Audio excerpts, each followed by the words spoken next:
The king of destruction, the atomic monster set to make, well, to lay waste to theaters. Now, Godzilla Minus One is our feature film for this week from the Japanese productions company called Toho Studios. And Eli is here for our Friday session.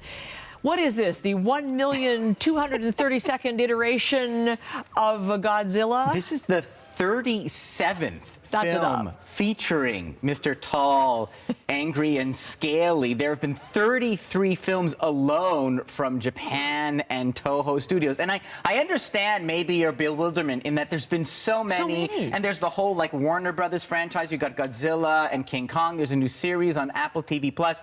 Forget about all of them. We are going way back. This is from Toho Studios with the original motto. Now, this is a new movie, but I want to give you a little history. So I'm going to bring you back to Godzilla's roots. We're talking 1954. This is when we first got our eyes, and world cinema had never seen anything like this. Let's take a look, a little beautiful, delicious taste, the English language version of the original film.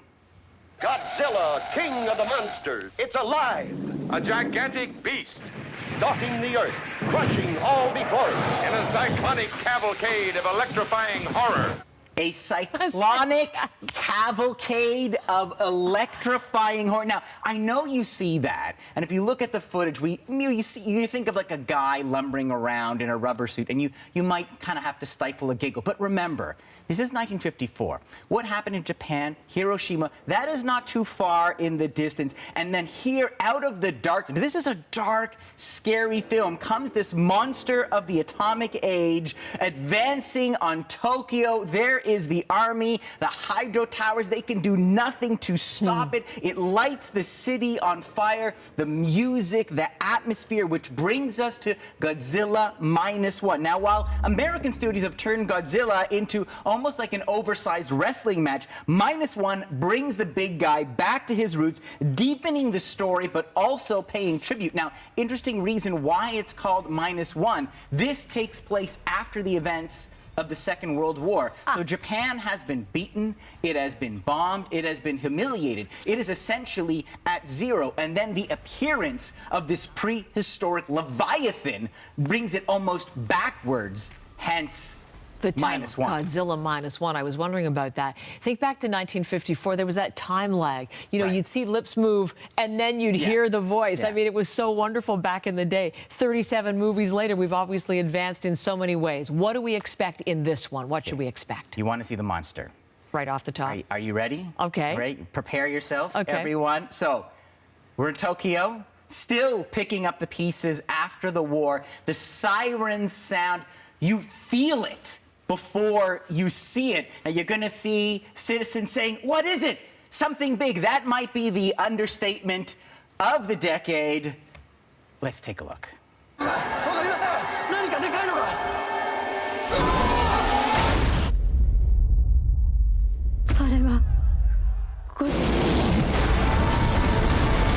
the arrival? Right there. I mean, this is destruction personified. This is an engine of annihilation covered in scales and teeth and rage. A sweep of his tail will just destroy a city block. And if you get him really upset, he has a heat ray, and once he charges up that, there is no going back. Now, working with a budget of $15 million, which is what like Hollywood spends on catering, it captures the size and scope of Godzilla's power. It is a tsunami, a force of nature. Look at throwing train cars around. But this is part of what is actually not just a monster movie, but a monstrous melodrama. We begin with the main character, a kamikaze pilot named Kochi. He's haunted because was, not only was he one of the first to see Godzilla in the flesh, but he's seen as a coward because he decided not to crash his plane into the Americans, but to land on an island and not throw his life away during the dying days of the war. Now, he barely escapes that island and first encounter with his life, but then he goes home to see the devastation of Tokyo, not because of Godzilla. Godzilla hasn't come yet. It's because Tokyo was bombed. He goes to see his family home. His parents are dead, and he ends up living with a woman named Noriko, who herself is homeless, takes in this abandoned orphan, a little baby. So together, they're trying to, like, start anew family when, well, let's take a look. また悪い夢。空襲でやられたようです。リーさんも私と同じね。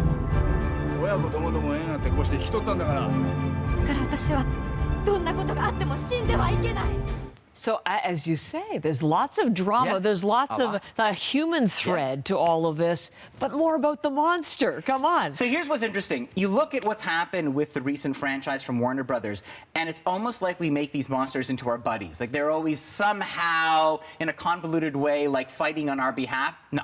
Godzilla is not about us. He is just about destroying, eating, chomping, smashing, and it's this like elemental force. What is interesting about this film is it's up to the citizens to respond. And this is where having a Japanese studio and the director and writer Takashi Yamazaki adds a whole other layer to this creature feature. There's a palpable sense that the people living in the rubble of Tokyo were abandoned by their government. So when Godzilla strikes, they can't call for help from the army. Tension between Soviet Union and America is too high, so it's up to the citizens to band together, as you see, organizing this kind of ad hoc Godzilla hunting convoy on the sea with a plan to trap and kill the beast. Now, there are certain kind of cliche characters. There's the professor scientist with the frizzy hair. There's the young boy who never went to war, so he wants to prove himself. And the acting style is about as exuberant as the big guy. But this film,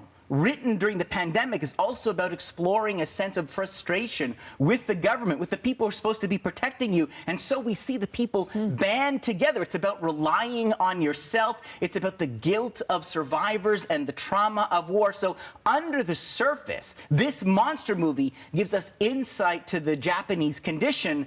Above the surface, on the surface, it is a movie about a beast versus battleships. So there are other Godzilla movies out there. In the spring, we're going to talk about, like, it's Kong and Godzilla, the new empire, and Godzilla's glowing pink now. It looks like he got a Barbie makeover. It seems a little, like, ridiculous, but if you want to bring the monster back to his wonderful roots, see this on This is the one. I'm expecting a monstrous number. Let's look at your rating here.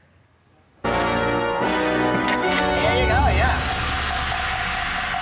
4 out of 5. It is a good, loud, wonderful, building-crunching time. Godzilla lays waste to Napoleon in Eli's ratings. Here's hoping. All right, listen, thanks so much. We'll see you pleasure. next week. Eli, in as always for our Friday film review.